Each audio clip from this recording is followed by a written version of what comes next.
All right. So back here with Emily Mackay. Last time I talked to you, you were actually heading to the Olympics. So now here you are, an Olympian.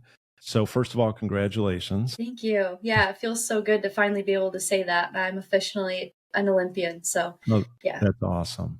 Yeah. Love it so much. I know you've traveled, around the United States, around the world. If you don't mind like sharing your story, we know what it was like from talking last time qualifying for the Olympics, but what was it like packing up your stuff and getting ready to leave Boston to head over to Paris? Yeah, it was very exciting. It was definitely starting to hit me during that time, like, okay, it's time to go to the Olympics. The wait felt kind of long between the trials and actually leaving, so I was just excited to get going at that point. It was hard packing though because I didn't know how long I was going to be gone. I was potentially going to stay over in Europe for Diamond League races and not come home between the Olympics and then the Diamond Leagues. So I was packing as though I would be gone for over a month. But then I decided that I was going to be coming home to kind of just bring home a lot of my things because we got so much stuff. And to travel around Europe with 5 bags would be difficult, to say the least. I decided it would be good to come home and unpack, repack, and reset before the next few races. So, yeah, it was overwhelming and stressful, but exciting. And I was just feeling all the feels during that time.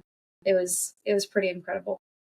I don't know what it was like being there, but the light rain I thought was kind of cool. Like it made it something that you remember even more. We actually saw you on TV a couple times with a bunch of the other fellow Americans competing. But what was that like getting on that boat and being there for the opening ceremonies? It was so surreal, honestly. It felt like I was living in a dream, honestly. I was like, I can't believe this is real life.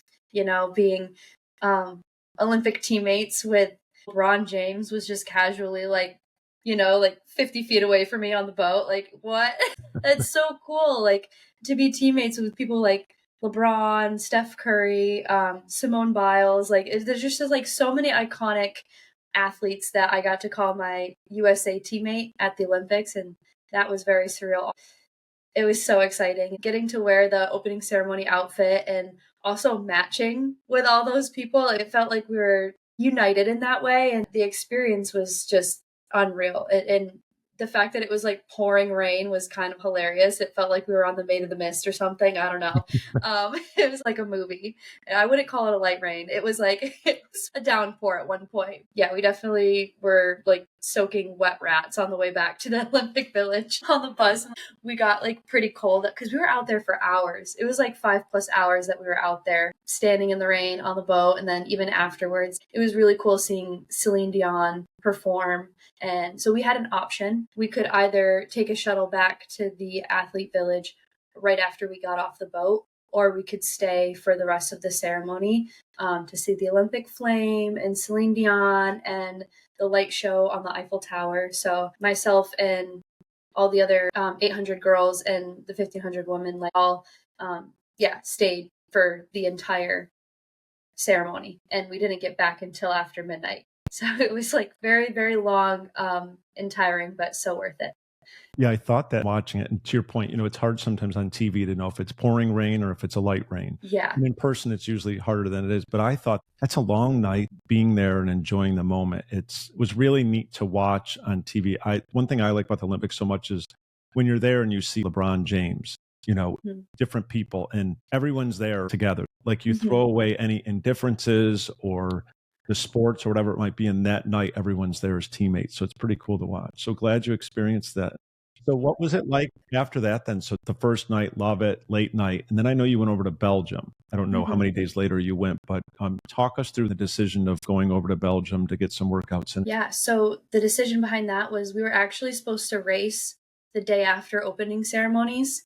Um, in Leuven, Belgium. I hadn't thought about how tired we were going to be from the opening ceremony. I guess I didn't realize how long it was going to be and that we were going to be on our feet the entire time. We didn't get to bed until probably 3 a.m. because once we got back to the village, we were starving because meanwhile, we also didn't have dinner or a meal during that time. They provided snacks and water for us, but as like really hungry athletes, like that wasn't going to cut it. So when we got back to the village, we put on dry clothes and then immediately just like feasted in the dining hall. And we were all just so cooked up from the whole experience that we also didn't feel very tired. So we ended up just hanging out in the dining hall for, I guess, like over an hour and then couldn't sleep until 3 a.m. And so we would have had to wake up at, I think, 7 a.m. in order to get our train to Leuven. That's worse than college days. Yes, exactly.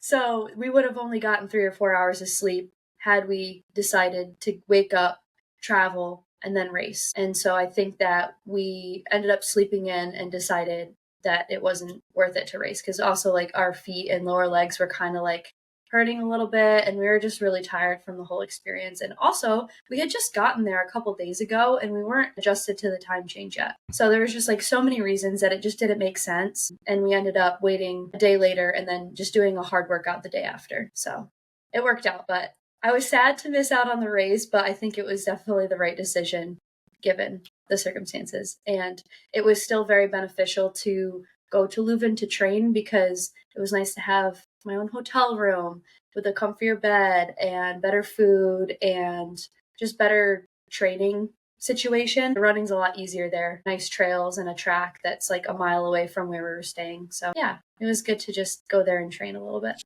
You see so many things online. How was the Olympic Village? The rooms itself, and then just being around all those athletes. Yeah, it was really cool. It was awesome seeing all the athletes from all the different countries and just being in a place where all these different countries could come together in peace. It was just super incredible to see and incredible to be a part of, honestly. And yeah, the rooming situation was good. We had a suite of 4 bedrooms, and then each person had 1 roommate. So there were 8 of us in the suite, and I roomed with my teammate Ellie. And then we also had the 800-meter runners, and then Katie Moon, the pole vaulter, and a shot putter, Deanna, in our suite. So it was really cool getting to spend more time with those athletes and get to know them a little bit more. We had a lot of fun together. The rooms were pretty small though, and because we got so much stuff when we were there was just stuff everywhere. They also brought AC for us. I think a lot of the other countries did not have AC units. So that was a game changer. There was a day where it was like 100 degrees. So I was very thankful that we had the AC, and then they also ordered mattress toppers for us. So I think the cardboard beds weren't as bad as some people made them sound. I think the pillows were worse. I could have used like 2 or 3 of them. Well, and that's some of the fun things you just see on social media where people make it worse or whatever it might be than what it really is. Absolutely, yeah. So over in Belgium then, so how long were you there for? 5 days. Okay. So then Yeah. you get over there, get some training, and then you come back to Paris. How many days before your first heat? I think like 3. Or your first round? So, I mean, the opening ceremonies are over with. You get some rest, you're training. How are you feeling going into the first round? Going into the first round, I felt really excited, just because also since we were the second half of the Olympics and also the second half of the athletics portion of the Olympics, I just felt like the Olympics had already been going for like over a week, and I was just so ready to get started with everything. The waiting around was the hardest part, honestly. Just excited and very nervous, honestly, which I wasn't expecting. I was expecting to feel less nervous than the Olympic trials, and that just was not the case, and I still don't know why. But I think a lot of the nervous feeling was the excitement part of it, and I just kept trying to remind myself, this is exciting, this is fun. You're going out there to become an Olympian. Like, think of it like that. So I got to race on the purple track, which was amazing, and it was just I was super going to cool. ask, when was the first time you got to go on the purple track? Was it the first round, or Yes. did you go out before that? Unfortunately, we were traveling back from Leuven on the only day that we were allowed to go see the track and run on the track. So we unfortunately missed out on that. So the first time that we saw the stadium was walking in to With race 80,000 in it. people. Yeah. So I mentally had to do some preparation for that, just like visualizing it and making sure like that I was mentally prepared to handle probably the most packed stadium that I've ever been in, the most electric crowd. I was prepared for it, but it was still like a holy crap moment walking out onto the track. Well, that's what I was going to ask. I mean, being a runner myself, how was this compared to maybe other big meets? I know you've done Diamond League races and different races, but the warm-up area and just the dynamics around coming into the stadium, was that much different, or was it similar to some of the other big races? I would say it was pretty similar to Hayward Field, and I guess similar also to Xiamen, the Diamond League that I did in China last summer. That the crowd was definitely bigger, and the stadium was, I think, a little bit bigger. than both of those stadiums. And we had a very long like walkthrough process between, so we have like the call rooms, right? We had to be there 30 minutes before our race, which is a pretty long time. And then we only had one other opportunity to do strides. And that was like probably 20 minutes later and 10 minutes before our race. So we had to be completely done with our warm up half an hour before, which is like a little bit sooner than normal. But it's like everyone's in the same boat. It is what it is. But that was a little bit different than I was used to. And then also the walk from the first call room all the way down to call room 2. And then finally to the entrance of the stadium. I think it had to have been at least half a mile of walking. I know you had over 20 family members there. And Yeah. Acuff was there, your coach from BU. But what was it like walking into the stadium for the first time? It was just a dream come true, honestly. Like, took a lot to not get emotional in that moment. I was like, okay, like I can't start tearing up because, you know, as you start to tear up and your throat starts to close and you get emotionally worked up. And I was like, I can't have that happen right before my race. I have to keep my cool. But I definitely took a moment to look up and to take in the surrounding and just soak it all in and enjoy the moment. It was my dream coming true. Like in that moment, I wanted to make sure that I would remember it forever and not just be so laser focused on the race that I didn't even look up into the stands and feel the energy of the stadium. I took a second to do that while also making sure that I kept very focused and calm. But yeah, I was just excited to get going. Well, yeah, I mean, I can imagine, like you said, you're the second week, and I love the Olympics, but track's my favorite to watch. It's like the whole first week, there's great things to watch, but it's like, all right, when's track starting? When's track starting? All right, so now walking over to that starting line, for me, when I watch the different views, it just looks enormous. And just what was it like now? You're at the starting line before the gun goes off. You went through some of the nerves that you said you were trying, not to cry, but you wanted to look around. Now are you like in your zone kind of thing of like, I'm on the starting line and ready to run? Absolutely. Yeah. I mean, same as always, just thinking about like I have a few like keywords in my head, like, okay, get out hard, get into position. I know what I'm there to do. And just focusing on the task at hand and kind of trying to take the emotions out of it and just be like, this is what I have to do. Just being like very logical and practical in the moment after soaking it all in a little bit. Well, you have to take it all in. Now, when you go back, LA in 4 years, so a little different than going across seas. Now you're in the race, the gun goes off. To me, I always thought like the nerves kind of go away as soon as the gun goes off. So how was that first round race for you? How did you feel about it? I know you had the 6th fastest time out of all the heats, which was phenomenal, incredible for, the first round. So what are your thoughts on that first round? Yeah, I mean, I was fully expecting to have to break 4 in the first round, which is absolutely crazy because, fun stat, that's the first time an American has ever broken 4 at the Olympics ever. And I did it in the first round. Oh my gosh, I can't believe I didn't know that. That's No, it's amazing. okay. Isn't that crazy? Which obviously now both Ellie and Nikki have by far broken that record. Well, I thought it was incredible when you were 6th in your heat with that time. And this was me trying to watch on my phone because I'm working. And then I was like, well, that was 6th overall, like for all the heats too. I mean, that's just, that's like a final in a lot of big races. No, absolutely. Yeah. And so that was like kind of crazy, but I expected it. I was like, expect it to be fast. And if it's not, great, but just expect to have to run really hard today. So I was like definitely mentally prepared for that. What I wasn't fully prepared for, I guess, was having someone take it out and kind of gap the field. And I thought we were running a little bit faster even than we were. And so I was trying to hang back a little bit, thinking, oh, we're going to settle in or the pace is going to slow up. And then it didn't. If I had known that we weren't going as fast, I think I would have put myself up in a better position earlier on because then, and I was also very confident in my kick. I was like, oh, okay, just relax back here and just send it the last lap. But then the last lap came and I was like, okay, like I definitely have enough left in my legs, but not as much as I thought I was going to. I guess I just didn't feel as good as I was expecting to or hoping to that day. I definitely cut it a little bit closer than I would have liked and was relying on my kick a little bit more than I maybe should have. I should have accounted for maybe feeling a little bit flat since I hadn't raced since the trials. I think I scared a few people with my positioning and only squeaking in the 6th spot. And afterwards, I was like, okay, I wish that I put myself in a better position and I wish I came in like 3rd or 4th, but I'm moving on to the next round and that's what really matters, but it doesn't matter. You made it through, which was incredible. Yeah. And everyone back in New York, they had watch parties at BU for you. Everyone's watching. I thought that was so cool because it's like that's that small community that's supporting, even across the pond. So You make it to the next round, and congratulations on that stat being the first American female going under 4. That's awesome. Thanks. I will not forget that now. So then you make it into the next round.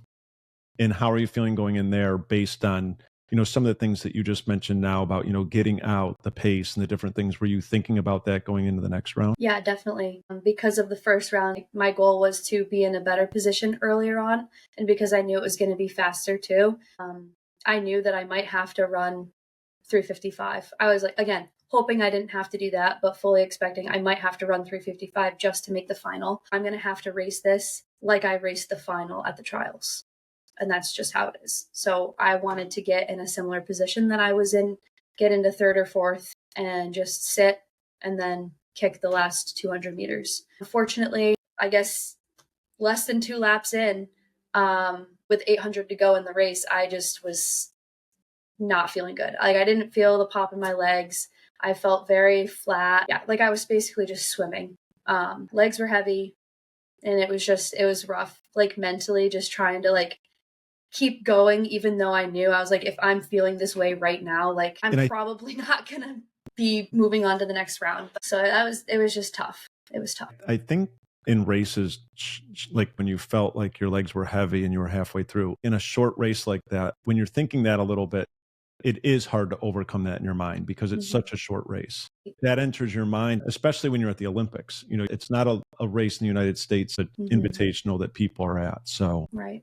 And it's like being mentally tough in that sense. I think I was like, I finished the race as hard as I could. It's like, you just kind of know you have it or you don't on the day. And I was like, I don't have it today. And like, that's just a fact. It's not a matter of being mentally tough. Oh, you just got to grit through it. If your body's not cooperating, your body's not cooperating. It's not mental at that point. And I think that maybe some people don't quite understand that. Like, I didn't mentally give up. Like, I was fully in it, like fully, like I put myself in the position I said I was going to, and it hurt. Like, it was, I think I moved up, like, I don't even know, 200 meters in, maybe 300 meters into the race. And I was like, I'm not in the position that I said I was going to be in. Even though I don't feel great, I'm just going to go and put myself in the position that I said I was going to and hope that you just kind of settle in and you end up feeling fine. So I was like, just go for it. And so I put myself in the position and I held on to that position as long as I could. I agree with you on the mental part because you can be so mentally strong, but if your bodies can't run any faster, it's different than. Yeah. It's like, for example, the last lap, you're probably going to be hurting. I don't know how to explain it. It's like, it's hard mentally, but your legs will still go. You just have to mentally overcome this hurts. Like, okay, yeah, it hurts, but it doesn't mean that my legs can't keep going. I've never run in the Olympics, but there was some big races I ran, and even like the mile, 2 mile. Mentally, like I'd be going in the last lap and I was like, I mean, I would know I'm giving it everything I can, but this just isn't my day. And just to finish the race, it was so hard because, like you said, the last lap's hard anyway.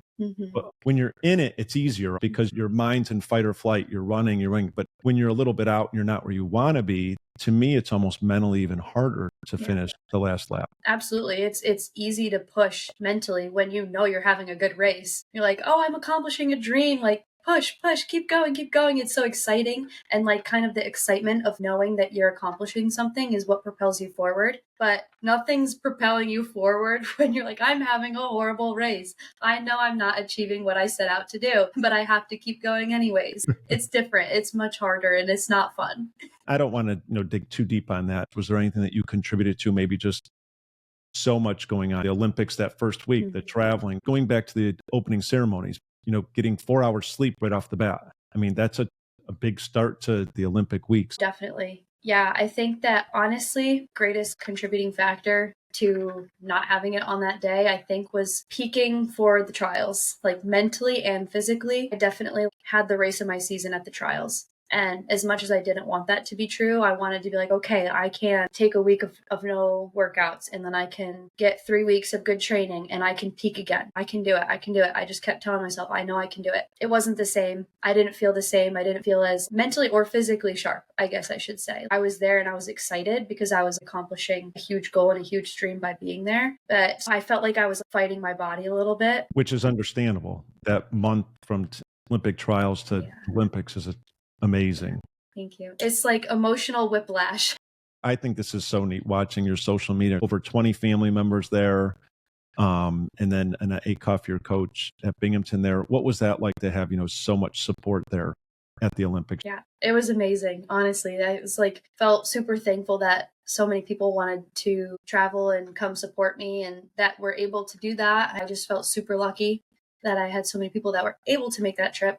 And that wanted to, and we had so much fun, all of us there, and definitely like a little bit overwhelming just having so many different groups like family and friends and trying to make sure that I spend as much time with everyone as I could, even though they were there to watch me compete and I was there to do a job. I wasn't on vacation. It's like I wasn't there to necessarily hang out with people, but I definitely wanted to. It was really cool having people who were like key to getting me to that moment, like be able to be there and watch it happen. So many of those people that were there were huge reasons for me being able to accomplish that dream. The Olympics, your beginning of your career with such a bright future with all things ahead of you. It's like, what are a couple of things that you take away from the experience, maybe on the personal side, and then even, the professional side of running? I don't know, just being there and accomplishing that dream has helped me be able to dream bigger than ever before. I have bigger goals and bigger dreams. It's like, I thought that was going to be the like pinnacle of my running career. Like in a way it is, but also that's not like my main goal anymore. I want to do so much more. I never thought was even possible before making it to that level, if that makes sense. You said on one of our other conversations, you made a comment about that, kind of thinking back to high school and where you are now. What would you say to the Emily Mackay in high school? And you said something along those lines of dreaming big. Mm-hmm. You see what's in front of you and what you can do. Yeah.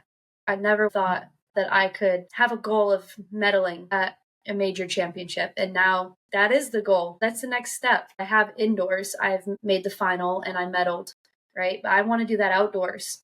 I want to make an outdoor final and I want to medal outdoors. And I think that's pretty realistic. If I stay on the same trajectory that I've been on, like thinking back to how much I've improved in the last 4 years, who's to say I can't medal in 4 years in LA? I think it's just really cool and very surreal to even have that goal at this point. It'd be pretty cool to medal in LA, right in the United States in 4 years. Yeah. I still want to see you run an 800 again. Me too. I'm definitely going to try my hand in the 8 at some point. I don't know, maybe indoors. I mean, you're incredible at the 1500, obviously. So now you're post-Olympics. I know you said it's been a whirlwind of a month. So what's coming up next for you? I know you're home for probably just a week or week and a half. Yeah. So as of right now, I'm supposed to be leaving on Thursday to head over for 2 Diamond Leagues, Celestia and Rome. And then I'm racing the 5th Ave Mile. Oh, I'd love to come watch that. That's a race that I'd always like to make it and run. I love the mile. That's my favorite race. It's so much fun. I think it's the 2 of them. It's 800 like in the mile. One of the most exciting meets of the year. Yeah. And that's how I want to end my season. So I'm definitely doing the 5th Ave Mile. The Diamond Leagues, I'm going by day right now, just trying to like meet myself where I'm at and be realistic with how much I think I have left in the tank for the season. I think the time change is obviously one of the harder things. Even though the flight's 5-6 hours, it's the time change. And it's just a long season. Like I've been going since indoors. Another thing that just triggered, look at your times where they've come this year. Yeah. I mean, in the 800 and the 1500. I mean, I'm not in your mind, obviously, but I would think that's tiring too, that you've come so far in 1 year, like physically what you've done. And a lot of that's mental too, to get there. Yeah. That's a long, awesome season, but it's tiring. Thank you. Yeah, it's more tiring than I thought it would be. Like I thought, if I'm having all of this success and making these huge jumps in fitness and PRs, I was thinking that would help propel me forward and help me have a long summer season. But I think the push that I had to do to PR and to make those jumps and to accomplish everything that I have accomplished this season, like that push was so tiring. Like I poured so much into just making that Olympic team that now I'm just like, I don't know. I'm being honest with myself. I am tired. I'm very tired. There should be a little bit of an off season. I mean, all big sports have a little bit of a break. Yeah, right. And I feel like even the past 2 years, thinking back, these past 2 years have been such a crazy push for me. I haven't really taken a long break. I've taken a week off of running, right? And then a week easy and then back to workouts. Like I haven't taken a long mental or physical break because I was like, I have so much work to do, so much catching up to do. I really want to make that team. And I just knew that I was going to have to squeeze every single bit of fitness I could out of myself. And now I'm just like, after that 2-year push to make team, I just feel like I need a break. I think that there will come a time where I'll be able to have a longer season and continue to feel fresh and excited and geared up and ready to go through a whole summer season into like mid-September. But I'm not quite sure that this is the year for that, unfortunately. As much as I want it to be. Seems cool, though. That would be one. If I was in your position, that would be one that would be, especially it's close to home, just a short it's a train fun ride one. or drive over. Yeah, it's New Balance sponsored. They take care of us there, and it's just like all around a super fun event. And I really enjoyed it last year. I've been looking forward to it all summer. I think it's worth it for me to fly back over to Europe or just stay here and enjoy a little bit the summer and just keep training for Fifth Ave and then end my season there. So we'll see. I look forward to seeing what happens, especially in New York for sure. That's awesome. Thank you so much for coming on. I look forward to talking to you in the near future. Especially would love to connect again around the Fifth Avenue Mile. Yeah, thanks for having me. That was awesome.